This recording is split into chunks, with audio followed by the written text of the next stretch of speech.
우리는 요한계시록 17장, 18장을 살펴보면서 하나님을 대적하고 하나님의 백성들을 박해하고 죽이는 이 큰 성 바벨론이 멸망하는 것을 보고 있습니다. 바벨론은 1차적으로 당시 로마 제국을 지칭하는 것이고, 또 악하고 불의하며 음란하여서 사치를 일삼는 모든 세상 나라를 의미하는 것입니다. 결국 이 17장, 18장은 궁극적으로 우리가 살고 있는 이 세상, 이 악하고 어두운 세상이 어떻게 될 것인가에 대한 말씀인 것이죠. 그런데 오늘 본문 20절을 보면 큰 성 바벨론의 멸망, 곧 이 세상 나라의 멸망을 기뻐하는 사람들이 등장합니다. 바로 이제 하늘 백성들인데요. 우리 20절 함께 읽어봅니다. 시작. 하늘과 성도들과 사도들과 선지자들아, 그로 말미암아 즐거워하라. 하나님이 너희를 위하여 그에게 심판을 행하셨음이라 하더라. 아멘. 그러니까 이것은 하나님의 보좌가 있는 하늘에서 들려오는 음성입니다. 하늘과 성도들과 사도들과 선지자들을 향해서 하나님께서 너희를 위해 바벨론에게 이 세상의 심판을 행하셨음으로 인해서 기뻐하며 즐거워하라 라고 말씀하시죠. 그리고 나서 21절에서 사도 요한은 한 힘센 천사가 큰 맷돌 같은 돌을 들어서 바다에 던지는 환상을 봅니다. 여기서 말하는 큰 맷돌은 사람이 돌리는 게 아니라 짐승이, 나귀 같은 짐승이 이렇게 돌리는 커다란 바위 같은 맷돌을 말하는 것입니다. 이렇게 큰 돌이 바다에 가라앉는 것처럼 큰 성 바벨론이 하나님의 심판을 받아서 완전히 사라져 다시는 보이지 않게 될 것이다 라고 말씀하시는 것이죠. 그래서 이어지는 22절 23절을 보시면은 결코 다시는 보이지 아니하리라 라는 말씀이 계속 반복되고 있습니다. 온갖 사치와 유흥으로 가득한 바벨론, 또 부와 명예, 힘과 권력을 가진 사람들이 큰 소리치면서 흥청망청대며 살아가던 이 세상 나라가 하나님의 심판을 받아서 흔적도 없이 사라지게 될 것이다 라는 말씀인 것이죠. 그리고 이제 23절 뒷부분과 24절에 보면은 바벨론이 그렇게 망할 수밖에 없는 이유 세 가지를 말씀하십니다. 첫 번째 이유는 23절에 너의 상인들은 땅의 왕족들이라 라는 말씀이 있죠. 그러니까 땅의 왕족들, 땅의 존귀한 자들, 위대한 자들이라는 뜻인데요. 이거는 그들이 스스로 붙인 이름입니다. 결국 바벨론과 이 세상 나라들, 또 이 세상에 속한 모든 이들이 하나님의 심판 앞에서 멸망당하고 흔적도 없이 사라지는 이유는 하나님 앞에서 스스로를 높이고 모든 영광을 스스로가 취하고 교만하게 스스로를 위대한 자로 여기며 살았기 때문입니다. 두 번째 이유는 23절 끝에 있는데요. 내 복술로 말미암아 만국이 미혹되었도다 라고 말씀하십니다. 그러니까 마술과 같은 속임수로 이 세상을 유혹했기 때문이죠. 오늘날에도 이 세상은 사람들을 유혹하여서 어떻게든 하나님을 떠나서 악한 길로, 거짓되고 헛된 길로 이제 끌어들입니다. 그러니까 돈이 많으면 행복할 수 있다. 좋은 직장을 가지고 높은 자리에 올라서 많은 것을 소유하면은 너희가 원하는 그 참된 행복을 누릴 수 있다. 이렇게 이야기합니다. 그러니까 아이들에게는 가장 중요한 건 공부해서 높은 성적을 거두고 네 옆에 경쟁자들을 팔꿈치로 쳐서 넘어뜨리고 앞서 나가는 것, 그게 너의 행복과 우리의 행복을 위해서 유일한 길이다. 이렇게 이야기를 하죠. 그러면서 수많은 성공한 사람들, 많은 부를 얻은 사람들이 등장하면서 내가 이걸 가졌더니 행복해요, 이걸 가졌더니 살만해요, 이런 걸 계속해서 보여줍니다. 이런 우상 숭배적인 세상, 사람들을 미혹해서 하나님에게서 멀어지게 만들고 헛되고 무의미한 삶을 살도록 만드는 이 세상은 하나님의 심판을 면치 못하게 될 것입니다. 또한 이러한 세상의 미혹에 휩쓸려 가면서 또 다른 이들을 계속해서 미혹하는 이 악한 일에 동참하는 모든 사람들은 하나님의 심판 앞에 멸망당하게 되는 것이죠. 마지막 세 번째 이유는 이게 가장 중요하다고 할 수 있는데 24절에 보면 선지자들과 성도들과 및 땅 위에서 죽임을 당한 모든 자의 피가 그 성중에서 발견되었느니라 라고 말씀하십니다. 그러니까 이것이 큰 성 바벨론이 하나님의 심판을 받아서 이제 큰 바위가 바다 깊숙한 곳으로 이제 사라져 버리는 것처럼 완전히 사라져 버리는 이유라고 할 수 있습니다. 그러니까 바벨론과 바벨론의 원리에 동조하면서 살아가는 모든 자들은 하나님의 백성들, 하나님의 선지자들과 성도들을 박해하며 죽였다라고 말씀하십니다. 그러니까 이것은 곧 하나님을 대적한 것이고 하나님을 공격한 것이죠. 그러므로 하나님께서는 하나님의 때가 되면 이 큰 성 바벨론을 심판하실 것입니다. 그러므로 우리는 이 세상이 온갖 보기 좋은 것으로 우리를 유혹한다고 하더라도 결코 흔들려서는 안 될 것입니다. 이 세상 사람들은 이 세상이 전부인 것처럼 눈에 보이는 게 다인 것처럼 살아가지만 우리는 이 세상은 곧 멸망하고 사라질 것이다 하는 것을 잊지 않고 끝까지 믿음을 지키며 굳게 서야 하는 것이죠. 이어지는 19장 1절부터 10절을 보시면은 이 세상에 내리시는 하나님의 심판으로 인해서 기뻐하는 이들, 하늘 백성들이 있다고 했죠. 그들의 찬송이 기록되고 있습니다. 우리 먼저 19장 1절 2절 말씀 함께 읽겠습니다. 시작. 이 일 후에 내가 들으니 하늘에 허다한 무리에 큰 음성 같은 것이 있어 이르되 할렐루야, 구원과 영광과 능력이 우리 하나님께 있도다. 그의 심판은 참되고 의로운지라. 음행으로 땅을 더럽게 한 큰 음녀를 심판하사 자기 종들의 피를 그 음녀의 손에 갚으셨도다 하고 아멘. 그러니까 할렐루야 하며 찬양하는 이유는 참되고 의로운 심판으로 인해서입니다. 그 심판을 통해서 이 구원이 이제 일어나고 하나님의 영광과 능력이 나타나기 때문에 기뻐 찬송하는 것이죠. 3절에서는 다시 한번 할렐루야를 외치는데 그 연기가 세세토록 올라가는 모습이 펼쳐집니다.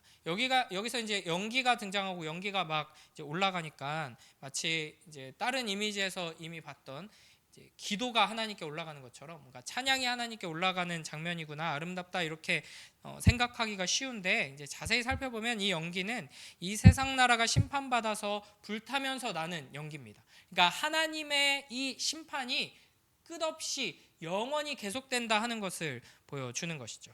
결국 이 하나님의 진노와 저주의 심판은 일시적인 것이 아닙니다. 지금 당장 우리 눈앞에 있는 원수를 무너뜨리셔서 지금 당장 이 땅에서 우리가 어떠한 영광과 어떤 더 나은 것들을 누리도록 하시는 심판 정도가 아니라 영원한 진노와 저주의 심판을 내리시는 것이죠. 그래서 그 심판의 연기가 세세토록 올라가는 것을 보게 됩니다.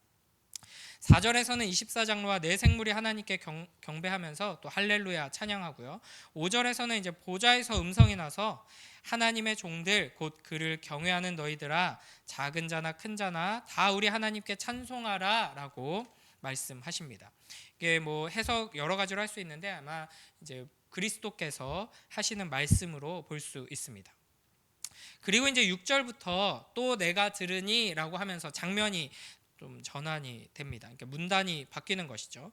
여기서 이제 요한은 큰 음성을 들었는데 허다한 무리의 음성과도 같고 많은 물소리와도 같고 큰 우레소리와도 같은 어떤 소리를 듣습니다. 이렇게 크고 위험 있는 소리로 할렐루야, 주 우리의 하나님 곧 전능하신 이가 통치하시도다 이렇게 외치는 것을 듣게 되죠.